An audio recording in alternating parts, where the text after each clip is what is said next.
Hello guys, sorry என்னால் ப்ராப்பராக videos போட முடியல. இனிமேல் ரெகுலர் வீடியோஸ் வரும். இன்றைக்கி டெய்லி யூஸிங் சென்டென்சஸில் நீ எனக்காக எதுவும் பண்ண தேவையில்லை. கோவமாக இருக்கும் போது சொல்லுவோம் இல்லையா, நீ எனக்காக எதுவுமே பண்ண தேவையில்லை. You don't need to do anything for me அப்படின்னு சொல்லலாம். You no need to do anything for me அப்படின்னா நீ எனக்காக எதுவும் பண்ண தேவையில்லை அப்படின்னு கோவமாக சொல்கிறத தான் அப்படி சொல்லுவோம். அவள் இப்போ தான் இங்கே வந்திருக்கா. கொஞ்ச நேரம் சடனாக கொஷின் கேட்கும்போது கொஞ்ச நேரம் வெயிட் பண்ணுங்கள், அவள் இப்போ தான் இங்கே வந்திருக்கா, இனிமேல் கேட்கலாம் அப்படின்னு சொல்லுவோம் இல்லையா. அவள் இப்போ தான் இங்கே வந்திருக்கா அப்படின்னு சொல்கிறத she has come here only now. Only நவ்னா இப்போ தான் வந்திருக்கா. Come here, she has come ஹியர்னால் அவள் இங்கே வந்திருக்கா. ஒன்லி நவ்னா இப்போ தான். She has come here only now. என்னோட அனுமதி இல்லாமல் உள்ளே வராத. என்னோட அனுமதி இல்லாமல் உள்ளே வராத. இது எப்படி சொல்லலாம்?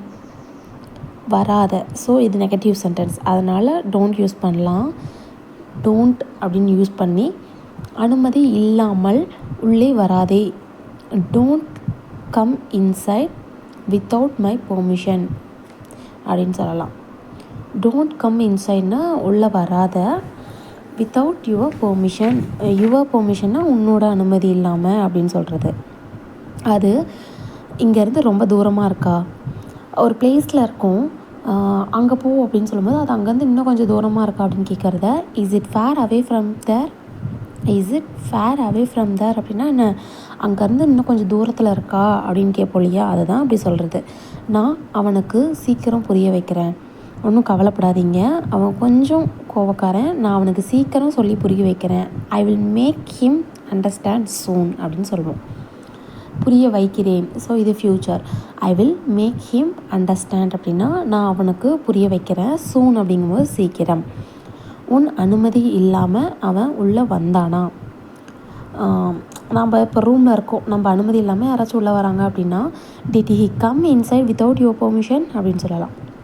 Did he come inside without your permission அப்படின்னா என்ன, உன்னோட அனுமதி இல்லாமல் அவன் உள்ளே வந்தானா அப்படின்னு கேட்குறது. நீ எத்தனை மணிக்கு வந்த. வெளியில் ஒர்க் பண்ணுறவங்க கிட்டலாம் கேட்போம், நீ எத்தனை மணிக்கு வந்த. At what time did you come அப்படின்னு கேட்கலாம். At what time did you come. இதுவே நீ எத்தனை மணிக்கு பிரேக்ஃபாஸ்ட் சாப்பாடு சாப்பிடுவ அப்படின்னு கேட்குறத எப்படி சொல்லலாம். அதுக்கு முன்னாடி நீ வழக்கமாக எத்தனை மணிக்கு காலையில் உணவு சாப்பிடுவ அப்படின்னு சொல்கிறது. முன்னாடி சொல்கிறதையும் இதுக்கும் ஒரே சென்டென்சஸ் தான். At what time do you usually have breakfast அப்படின்னு கேட்கலாம். At what time do you usually have breakfastனா நீ எத்தனை மணிக்கு காலையில் சாப்பாடு சாப்பிடுவ அப்படின்னு கேட்குறது. இல்லை வழக்கமாக எத்தனை மணிக்கு சாப்பிடுவ அப்படின்னு சொல்கிறது. வேறு ஏதாவது சொல்லணுமா, ஏன் இப்படி பம்பிக்கிட்டே நிற்கிற, வேறு ஏதாவது சொல்லணுமா அப்படின்னு கேட்குறத எப்படி சொல்லுவோம். would you like to say something else. would you like to say அப்படின்னா நீ ஏதாவது சொல்லணுமா. something elseனால் வேறு ஏதாவது. would you like to say something else அப்படின்னு கேட்கலாம். புரிஞ்சுதுங்களா? அடுத்தது அடுத்த சென்டென்ஸ் என்னென்னா, எனக்கு நிறைய வேலை இருக்குது.